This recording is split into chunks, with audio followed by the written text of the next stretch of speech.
"This girl isn't safe with someone like you." That's what Chad said, wearing his fake police uniform right outside the high school gates, and then he dragged my daughter away like someone had given him the right to do it. Becky Hartwell, our new HOA president, stood nearby with her arms crossed and a smug smile on her face. I didn't know how many stories they'd built up about me, but they'd picked the wrong person to mess with, because I'm not just a single dad. I trained people who can walk into hell and come back with a map. And this time, I brought the map with me. Comment below where you're watching from, because after this story, you'll never look at an HOA the same way again.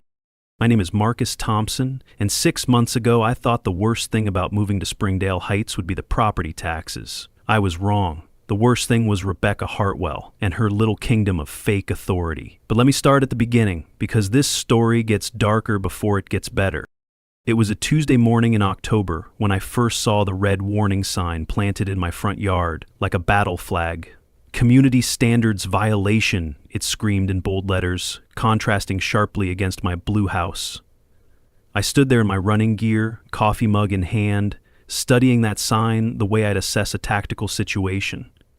Something about the placement felt deliberate, almost theatrical. My daughter Emma emerged from the house with her professional camera, already documenting what would become evidence in a federal case. At 16, she had inherited her mother's eye for detail and my stubborn streak. She circled the sign, snapping photos from artistic angles while I scanned the neighborhood for whoever had planted this thing overnight. That's when Becky Hartwell appeared, clipboard in one hand and tablet in the other, followed by a middle-aged man carrying some kind of measuring device. Becky looked like every suburban power tripper you've ever met, professionally dressed in a black blazer over white blouse, blonde bob perfectly styled, and the kind of cold smile that never reached her eyes. Her companion introduced himself as Bob Chen, HOA secretary, though he avoided eye contact and seemed more interested in his gadgets than conversation. Becky spoke in the complex language of homeowners association bureaucracy, but she kept it conversational enough to seem reasonable. "You understand, these regulations protect property values. Your security camera is causing privacy concerns for neighbors," she explained, gesturing toward my front door camera. "And those LED outdoor lights aren't violating any laws. But the HOA has authority over aesthetic standards."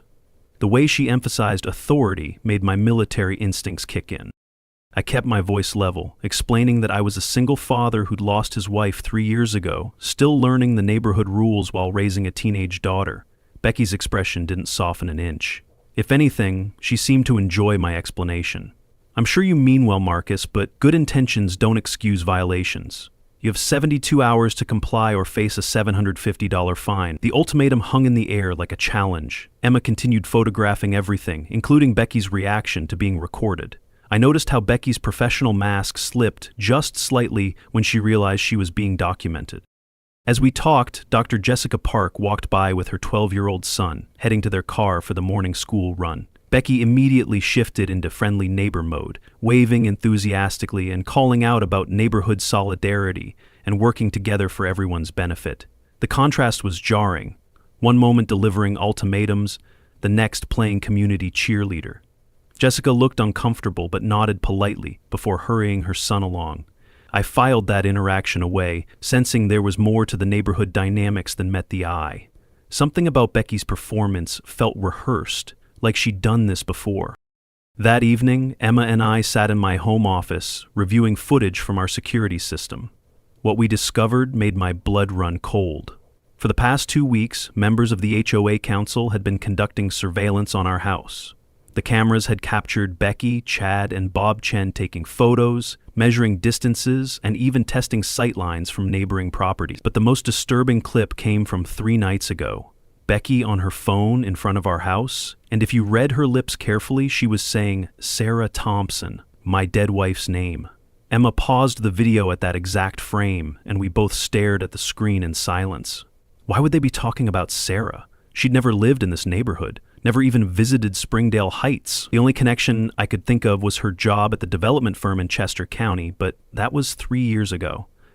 I felt that familiar sensation from my military days, the moment when you realize you're not facing a random encounter, but a planned operation.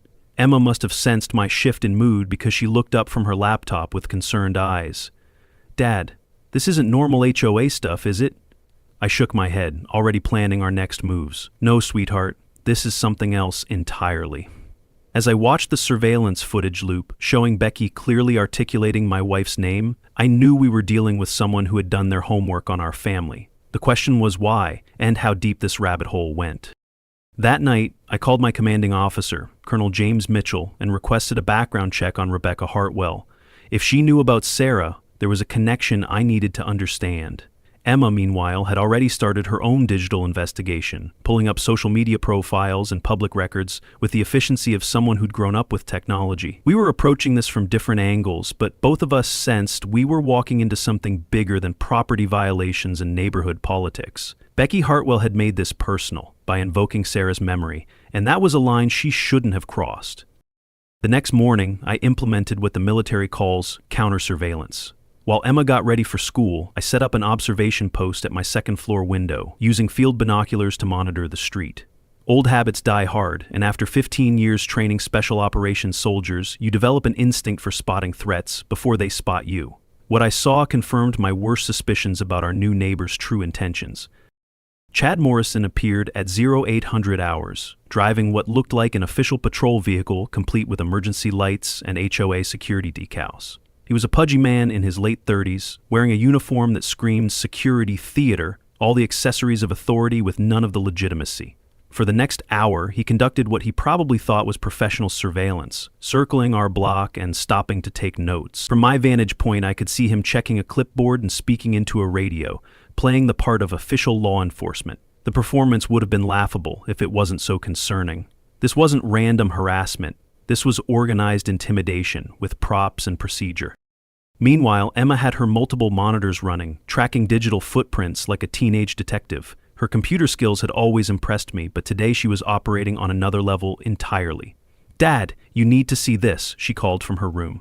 I found her surrounded by browser windows, displaying social media profiles, LinkedIn histories, and public records searches. What she'd discovered made the blood drain from my face. Becky Hartwell's professional history showed she'd worked at Keystone Development Group in Chester County, the same company where Sarah had been employed as a project manager. The timeline matched exactly. Becky was there during Sarah's final months, when my wife had started coming home stressed about workplace politics and a problematic colleague named Rebecca. The pieces started falling into place with sickening clarity. Sarah had mentioned Rebecca several times, always in the context of questionable business practices and ethical concerns. My wife had been considering reporting financial irregularities she'd discovered, but the stress of the situation had been wearing on her. The workplace harassment had contributed to her exhaustion, her late nights, her distracted driving. I'd never connected her work stress to the accident that took her life. But now I was seeing a direct line between Becky's past behavior and my family's tragedy. Emma continued clicking through cached web pages, finding references to a Becky Hartwell PR scandal in Chester County that had apparently been scrubbed from most sites. Dr. Jessica Park's experience that week confirmed Becky was running a systematic campaign. Jessica stopped me during my evening run, looking nervous and apologetic. "Marcus, I feel terrible about this, but Becky approached me about your family. She mentioned concerns about your PTSD and single parenting situation. I told her I barely knew you, but she seemed to think I should be worried about Emma's welfare." Jessica's discomfort was obvious as she continued. "She asked me to keep an eye on your house and report any concerning behavior. I wanted you to know because it felt wrong." I thanked Jessica for her honesty, recognizing another piece of Becky's strategy: isolate the target by turning neighbors into unwilling surveillance assets. That same evening, Mrs. Dorothy Chin approached me discreetly at the grocery store. Dorothy was Bob Chin's wife, a silver-haired woman in her mid-60s with sharp, intelligent eyes.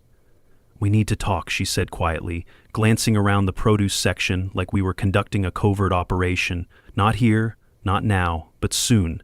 There are things about Rebecca Hartwell you need to know, things that connect more than just HOA violation." She handed me a grocery list with her phone number written on the back. "Call me tomorrow evening. And Marcus, your instincts about danger are correct."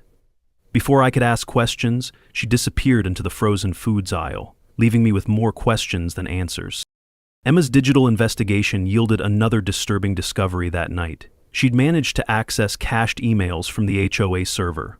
Technically a minor violation, but one that revealed Becky's true intentions. The emails outlined a plan for a child welfare investigation using fabricated credentials and fake documentation. Emma's face was pale as she showed me the messages between Becky and Chad, discussing removal procedures and temporary custody arrangements. This wasn't about property violations or neighborhood aesthetics. This was about taking my daughter away from me, using the same systematic harassment tactics that had contributed to Sarah's death. I called Colonel Mitchell immediately, requesting an expedited background check on Rebecca Hartwell and her associates. "Sir, I need to know if we're dealing with someone who's done this before," I explained, giving him the basics without revealing Emma's hacking activities. Mitchell's voice carried the weight of someone who'd seen too many dangerous situations. "Thompson, I'll have preliminary results by tomorrow morning, but if you're sensing a credible threat to your family, trust your training and take appropriate precautions." As I hung up, Emma looked at me with a mixture of excitement and concern. She was treating this like a fascinating puzzle, not fully grasping the potential danger we were facing. But I was beginning to understand that Becky Hartwell wasn't just a power-hungry HOA president. She was someone with a personal vendetta against my family, backed by a network of enablers who either didn't understand her true nature or didn't care.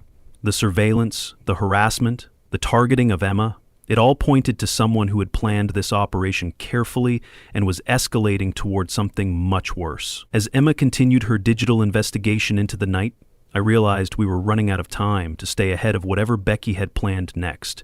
The ghost of my wife's past had come back to haunt us, and this time, I wasn't going to let it destroy what was left of my family. Dorothy Chen's basement looked like a miniature FBI operations center, complete with evidence boards, surveillance photos, and carefully organized case files. When she invited me over the next evening, I expected a concerned neighbor conversation, not a full-scale intelligence briefing. Emma accompanied me, bringing her laptop and camera, drawn by the mystery like a moth to flame. Dorothy moved with the efficiency of someone accustomed to serious investigative work, and when she began explaining her background, everything started making sense. "I spent 25 years as an FBI behavioral analyst before retirement," Dorothy explained, pointing to photos of Becky taken over several months. "When Rebecca Hartwell became HOA president, something about her patterns triggered my professional instincts. So I started documenting." The evidence board showed a timeline of Becky's activities, but the most disturbing section focused on a missing person case from Pennsylvania. Thomas Wright, a 62-year-old man who disappeared after challenging Becky's authority at his previous HOA. Thomas threatened to expose financial irregularities. 2 weeks later, he vanished. Rebecca moved to Ohio immediately afterward. The Sarah connection hit me like a physical blow. Dorothy had obtained employment records showing that my wife had filed formal complaints about Rebecca Hartwell's conduct in the months before her death. Your wife discovered Rebecca was embezzling from homeowner association accounts. Sarah was preparing to report it to law enforcement when Rebecca retaliated with workplace harassment designed to discredit her. The timeline was brutal. Sarah's stress levels had increased dramatically during her final months, corresponding exactly with Becky's escalating campaign. My wife had been coming home exhausted and anxious about work situations she couldn't explain. The morning of her accident, she'd been driving to meet with a lawyer about the Rebecca situation. Emma had been quietly processing this information while conducting her own digital investigation. When she finally spoke, her voice carried new maturity that reminded me painfully of Sarah. "Dad, Becky's been researching our family for months before moving here. She has screenshots of Mom's obituary, photos of our old house, even information about your military service. This isn't random. She specifically chose Springdale Heights because she knew we'd moved here. This whole thing is premeditated revenge." Emma's laptop screen showed cached search results and social media activity proving that our encounter with Becky wasn't coincidental. Dorothy's assessment was clinical and terrifying. Rebecca exhibits patterns of a malignant narcissist who destroys anyone challenging her authority. Your wife threatened her criminal enterprise. Now you and Emma represent unfinished business. We weren't dealing with neighborhood politics. We were facing someone who had already contributed to one death and was escalating toward another confrontation. The realization that Sarah's workplace stress had been weaponized harassment, contributing to the distraction that cost her life, filled me with cold fury I hadn't felt since combat operations. Colonel Mitchell called while we were still absorbing Dorothy's revelations, his voice carrying unusual urgency.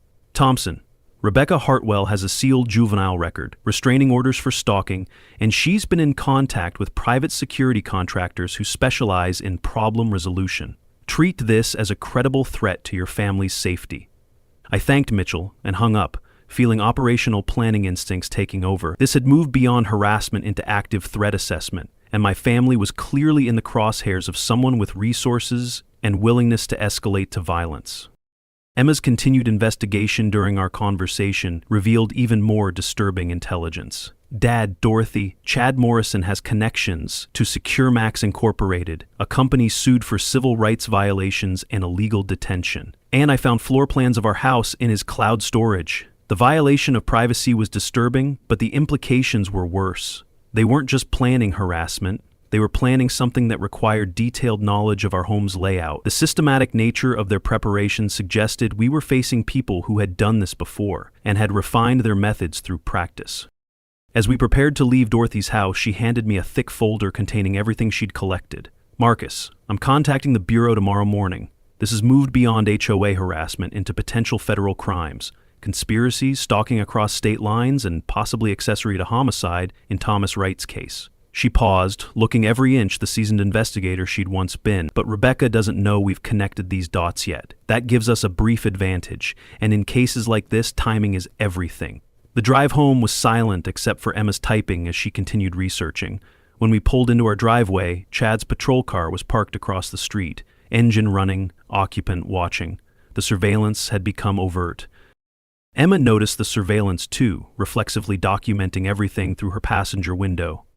"Dad, whatever they're planning, I think it's going to happen soon. The pattern suggests they're moving into the final phase." I looked at my 16-year-old daughter, simultaneously proud of her analytical skills and terrified that she was having to use them in this situation.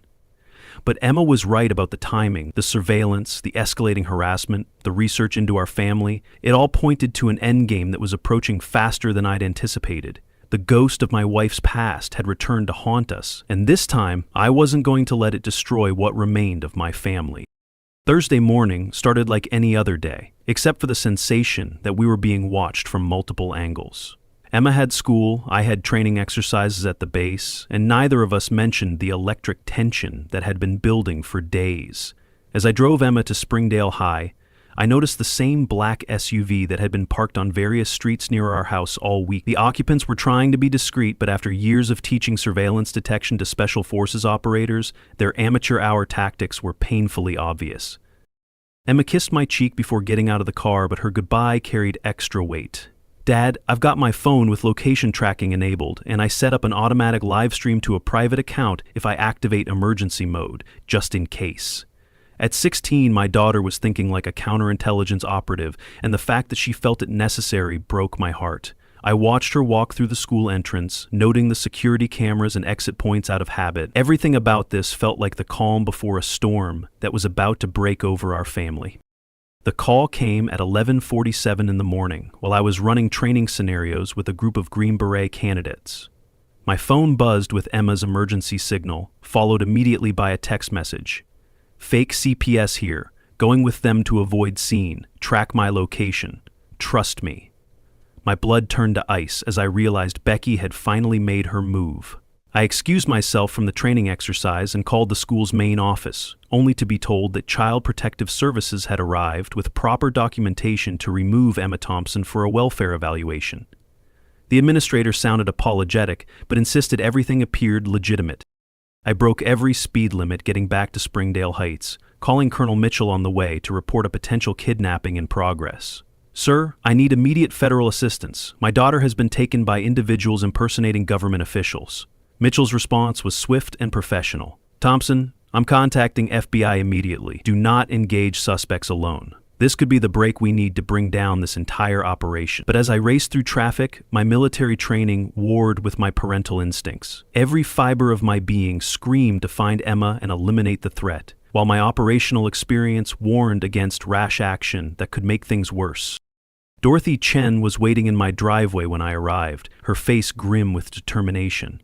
"Marcus, I've been monitoring police frequencies and tracking Emma's phone signal. She's at Chad Morrison's property on the outskirts of town, and I've already contacted my FBI contacts with the coordinates." Dorothy's efficiency was remarkable, but what impressed me most was Emma's foresight. My daughter had activated not just location tracking, but also continuous audio recording, sending everything to a secure cloud account that Dorothy could access. Through Emma's hidden microphone, we could hear Becky and Chad discussing their next moves with chilling, casual cruelty. "The Thompson girl is smart, but she doesn't understand what she's dealing with," Becky's voice came through clearly on Dorothy's laptop speakers. "Her father thinks his military training makes him special, but he's about to learn what real power looks like in civilian life. By tomorrow, he'll be facing federal charges for interfering with a child welfare investigation, and Emma will be in state custody where she belongs." Chad's response was equally disturbing. "What about the old lady next door? She's been asking too many questions." Becky's laugh was cold and calculating. "Dorothy Chen won't be a problem much longer. Some people need to learn when to mind their own business." While we listened to the conversation, Emma was proving she'd inherited both her mother's intelligence and my tactical thinking. Through the audio feed, we could hear her asking innocuous questions that prompted Becky and Chad to reveal crucial information about their operation. "Why did you really move to Springdale Heights?" Emma asked with teenage curiosity. "Oh, honey, your father destroyed someone very important to me," Becky replied, clearly enjoying the opportunity to explain her cleverness. "Sarah Thompson thought she could ruin my career and steal my future. So I made sure she paid for her interference, and now it's your father's turn to lose everything he cares about." The confession was exactly what Dorothy needed to activate federal intervention. As she coordinated with FBI agents while monitoring Emma's situation, I struggled with the hardest decision of my military career: trust the system to save my daughter, or take direct action that could jeopardize the larger investigation. Emma made the choice for me by sending another text. "Dad, I'm recording everything. They're planning to move me tonight. Dorothy's people need time to get here. Trust the plan." My 16-year-old was conducting her own intelligence operation while in hostile custody, showing courage that would have impressed even my most experienced operators. By late afternoon, FBI agents were coordinating with Dorothy from an unmarked van parked 2 blocks from Chad's property. The audio surveillance from Emma's phone had provided probable cause for federal intervention, and agents were preparing for a coordinated rescue operation. But Becky and Chad had noticed increased activity in the neighborhood and were making preparations to relocate Emma to a secondary location. "We need to move, now." Becky's voice carried new urgency through the audio feed. "The Thompson situation needs to be resolved permanently before anyone else gets involved." Chad's response chilled me to the bone. "I've got the van ready and the secondary location prepared. No one will find her there." As federal agents moved into position around Chad's property, I received final permission from the operation commander to participate in Emma's rescue. My daughter had managed to unlock her restraints using techniques she'd apparently learned from online tutorials, and she was preparing to create a distraction when agents breached the building. Through her phone's microphone, we could hear her speaking directly to us. "Dad, I'm okay and I'm ready. When this is over, we're going to make sure they never hurt another family." Emma's voice carried a strength and determination that reminded me exactly why I was so proud to be her father, and why Becky Hartwell had made the mistake of underestimating both of us. The FBI tactical team moved like shadows through Chad Morrison's property, while Emma continued providing real-time intelligence through her concealed audio feed. Agent Sarah Williams, the operation commander, had positioned me with the secondary team, recognizing that my daughter's safety took priority over my desire to personally apprehend the suspect. Through Dorothy's laptop, we monitored Emma's situation as she implemented an escape plan that would have impressed my most creative special operations students. "Dad, I'm about to make noise," Emma whispered into her hidden microphone. "Chad's getting a call from Becky about moving me to location 2. I found bolt cutters in the garage and I'm cutting my zip ties now." The sound of metal cutting through plastic came through clearly, followed by Emma's careful movement around the interior of Chad's garage workshop. My daughter had spent the past 6 hours turning her kidnapping into an intelligence-gathering operation, systematically documenting a criminal conspiracy far larger than we'd initially suspected. Emma's hacking of Chad's phone had revealed GPS coordinates that made Dorothy Chen's face pale with recognition. "That's where Thomas Wright's body is buried," Dorothy said grimly, showing the FBI agent's satellite imagery of the remote location. The digital evidence was devastating. Financial records showing embezzlement from multiple HOA accounts across 3 states, communication with hired criminals, and detailed plans for eliminating anyone who threatened Becky's operations. Within hours, federal agents confirmed Wright's remains at the exact coordinates Emma had discovered, transforming our case into a federal murder investigation. Agent Williams received confirmation of the discovery just as the tactical situation escalated. "This is now a federal murder investigation," Williams announced. "All units be advised, suspects are considered armed and extremely dangerous." But Emma's audio feed revealed that Becky and Chad were becoming increasingly paranoid about law enforcement activity in the area. "Something's wrong," Chad's voice carried panic through the speakers.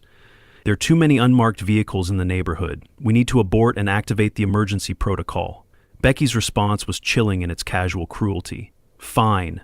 Eliminate the Thompson problem permanently and we'll disappear tonight."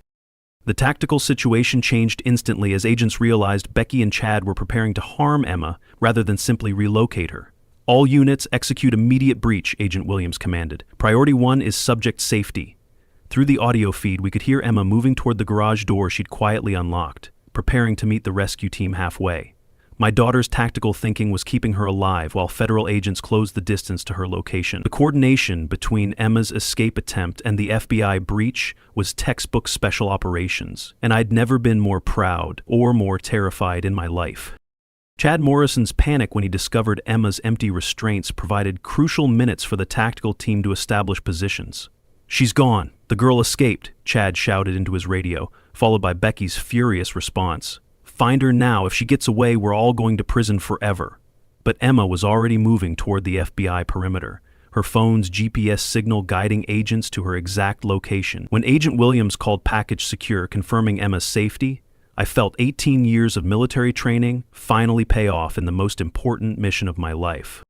The arrest of Becky Hartwell happened simultaneously at her HOA office, where she was attempting to destroy financial records and computer files. Federal agents found her in the middle of a document-shredding operation, desperately trying to eliminate evidence that Emma's investigation had already copied to secure servers. "Rebecca Hartwell, you're under arrest for conspiracy to commit murder, kidnapping, embezzlement, and violations of the Computer Fraud and Abuse Act," Agent Williams announced over the radio. The charges would continue mounting as investigators analyzed the massive amount of evidence Emma had collected during her time in custody. Dr. Jessica Park approached me during the controlled chaos of the FBI operation, her face showing a mixture of relief and shame. "Marcus, I need to apologize. Rebecca threatened my job and my custody of David if I didn't cooperate with her surveillance of your family.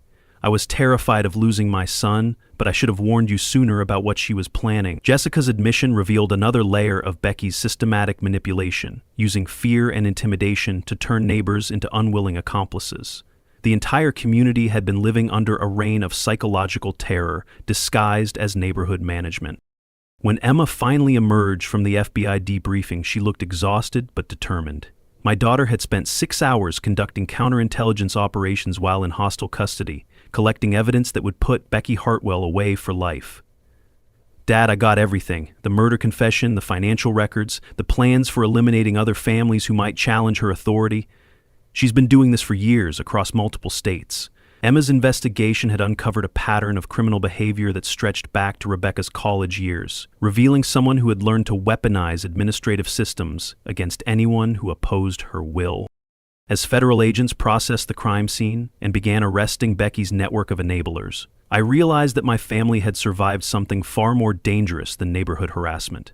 We'd been targeted by a predator who used legitimate systems of community governance as cover for systematic criminal behavior. But Emma's courage and intelligence had turned the tables, transforming her from victim to the key witness in a federal prosecution that would prevent Becky from harming anyone else. The girl who'd been kidnapped that morning had emerged as the architect of her captor's downfall, and I couldn't have been more proud of the young woman she was becoming. The federal courthouse in downtown Columbus buzzed with media attention as the case against Rebecca Hartwell became national news. Emma sat beside me in the witness section, her testimony having provided the cornerstone evidence for multiple federal charges, including conspiracy to commit murder, kidnapping, embezzlement, and racketeering. My daughter had spent months working with FBI investigators, her digital evidence and recorded confessions forming an airtight case against a criminal enterprise that had operated across 5 states. Agent Williams presented the prosecution's evidence with methodical precision. Ladies and gentlemen of the jury, the defendant Rebecca Hartwell orchestrated a systematic campaign of harassment, embezzlement, and ultimately murder to maintain control over multiple homeowner associations while stealing hundreds of thousands of dollars from the communities she claimed to serve. The presentation showed financial records, communication logs, and GPS data that Emma had collected during her kidnapping, each piece building toward an undeniable conclusion of guilt. Emma's testimony was the emotional centerpiece of the trial, delivered with poise that belied her 17 years. Mrs. Hartwell told me that my mother needed to pay for her interference, and that my father would lose everything he cared about as punishment for my mother's attempt to expose the embezzlement. Emma's voice never wavered as she described systematically documenting confessions while maintaining her cover as a helpless victim. The jury was visibly moved by her courage and intelligence while Becky sat stone-faced at the defense table, her mask of respectability finally cracking under the weight of evidence. The revelation of Thomas Wright's murder sent shockwaves through the courtroom as prosecutors played audio recordings Emma had captured of Becky discussing the killing with casual indifference. Thomas was becoming a problem that required a permanent solution, Becky's voice echoed through the speakers, followed by detailed discussions of body disposal and evidence destruction. Chad Morrison had already pleaded guilty in exchange for testimony against Becky, admitting his role in Wright's murder and describing how Becky had recruited him through connections to unethical private security contractors. Dorothy Chan's expert testimony provided crucial psychological context about the defendant's methods. Ms. Hartwell exhibits classic patterns of a malignant narcissist who weaponizes legitimate authority structures to commit crimes while maintaining plausible deniability. She specifically targets vulnerable individuals and families, using systematic harassment to drive them away or destroy them entirely. Dorothy's FBI background lent credibility to her analysis, while her months of surveillance provided documentary evidence of Becky's predatory behavior patterns. The defense's attempts to portray Becky as an overzealous volunteer collapsed when prosecutors revealed the scope of her criminal enterprise. Investigators had traced embezzled funds across multiple states, showing systematic theft that had netted over $400,000 from HOA accounts. The prosecution painted a picture of a serial predator who'd been operating for nearly a decade, moving to new areas whenever her criminal activity attracted attention. Dr. Jessica Park's testimony revealed how Becky had manipulated the entire community through fear and intimidation. She threatened my career and custody of my son if I didn't provide information about the Thompson family. She made everyone feel like they were protecting their families by helping her surveillance efforts. We were all terrified of what would happen if we refused to cooperate. Jessica's account showed how entire communities could become unwilling accomplices when faced with systematic intimidation. The moment of Becky's courtroom breakdown came when prosecutors played the recording of her confession about Sarah Thompson's death. "Your wife thought she could destroy my career and my future." Becky's voice filled the courtroom, followed by her description of the harassment campaign that had contributed to Sarah's fatal accident. She needed to learn that actions have consequences, and now your family is learning the same lesson. When confronted with her own words, Becky finally lost composure, screaming at the jury that she'd been protecting communities from people who didn't belong. When the guilty verdict was announced on all charges, including first-degree murder for Thomas Wright's death, Becky's final mask of respectability cracked completely. As federal marshals prepared to escort her from the courtroom, she turned toward Emma and me with pure hatred. "This isn't over," she screamed. "You destroyed my life just like your wife destroyed my career." But Agent Williams was ready with additional charges. "Rebecca Hartwell, you're also under arrest for threatening federal witnesses and obstruction of justice." Even in her final moments of freedom, Becky couldn't resist confirming her guilt through her own actions, providing one last piece of evidence for the prosecution's case. 6 months after Becky Hartwell received a life sentence without possibility of parole, Springdale Heights had transformed into something that actually resembled a healthy community. The old surveillance cameras that had monitored residents for violations were replaced with a community garden where neighbors gathered every weekend to work together and catch up on local news. Emma had installed a new security system for the neighborhood, but this one was designed to protect residents from external threats rather than spy on them for internal violations. Dr. Jessica Park had been elected as the new HOA president on a platform of complete transparency and resident empowerment. The first community meeting under her leadership drew nearly every household, eager to participate in governance after months of living under Becky's authoritarian control. The new HOA constitution included a residents' bill of rights, mandatory financial audits, and open book policies that would prevent anyone from consolidating power the way Becky had done. "We're not managing a community," Jessica announced during her inaugural address. "We're serving one." Mrs. Dorothy Chen accepted the position of Community Safety Advisor, bringing her FBI experience to bear on legitimate security concerns while respecting residents' privacy and civil rights. The monthly town halls she organized became models for other communities dealing with HOA reform, showing how proper oversight and transparency could prevent the kind of corruption that had flourished under Becky's regime. Dorothy's investigation techniques were now being taught at federal law enforcement training centers as examples of how retired agents could contribute to community safety. Emma and I had officially become consultants for the FBI's new Toxic HOA task force, traveling to communities across the country where residents reported harassment, embezzlement, or abuse of authority by homeowner association officials. My military training in teaching and assessment, combined with Emma's digital investigation skills, created an effective team for identifying and documenting criminal behavior disguised as community management. We had already helped expose 3 additional criminal enterprises similar to Becky's operation, leading to federal prosecutions and community reform. The Thomas Wright case had been officially closed with Becky's conviction, bringing some measure of peace to his family after years of uncertainty about his fate. The financial restitution from seized assets helped compensate the dozens of families who'd been driven from their homes by Becky's harassment campaigns. Several of those families had moved back to communities they'd been forced to abandon, reclaiming homes and lives that had been stolen by systematic intimidation and abuse of power. Sarah's memory had been honored with a scholarship fund for single parents pursuing education while raising children, administered by a foundation that also supported community organizing efforts and HOA reform initiatives. Emma had proposed the scholarship program as a way to turn our family's tragedy into something that could help other families facing similar challenges. The foundation had already awarded 43 scholarships and supported reform efforts in over 100 communities across 28 states. Our consulting work had revealed that Becky's operation was part of a larger pattern of corporate-backed HOA management companies that systematically exploited vulnerable communities for profit. Emma's research had identified a network of interconnected firms operating in 12 states, using similar tactics of harassment, embezzlement, and intimidation to maintain control over hundreds of thousands of residents. The FBI investigation was ongoing, but early evidence suggested we'd uncovered just the tip of a much larger criminal iceberg. The legislation, inspired by our case, had been introduced in Congress as the Community Protection Act, requiring federal oversight of HOA management companies and establishing criminal penalties for abuse of authority in residential governance. Emma had testified before the House Judiciary Committee about the need for protection against predatory community management, her composed testimony helping build bipartisan support for the reforms. The bill was expected to pass with overwhelming support from both parties.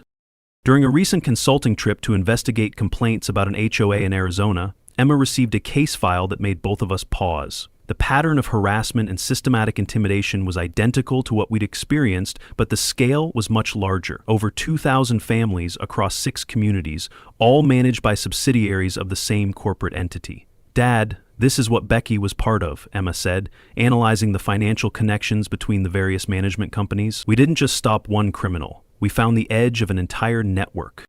The new case file included testimonials from families who'd been driven from their homes, financial records showing systematic embezzlement, and evidence of coordination between supposedly independent HOA management firms.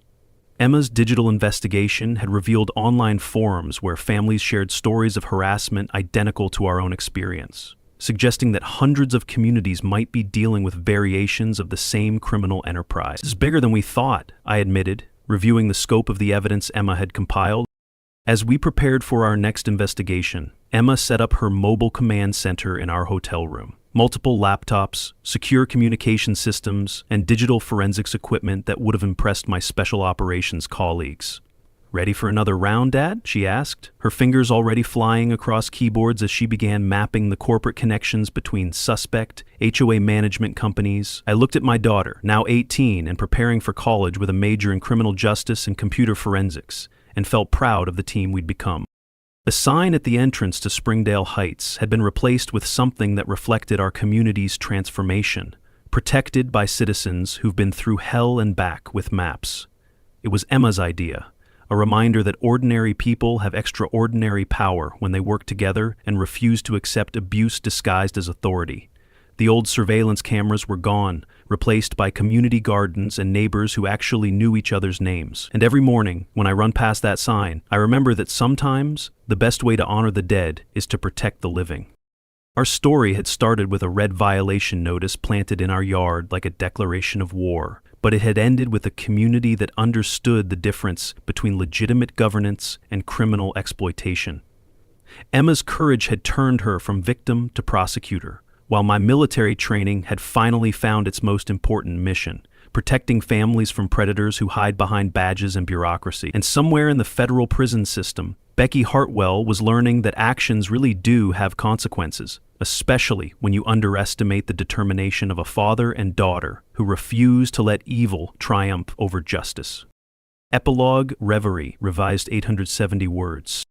Today, Emma starts her sophomore year at Georgetown University, majoring in criminal justice with a concentration in digital forensics.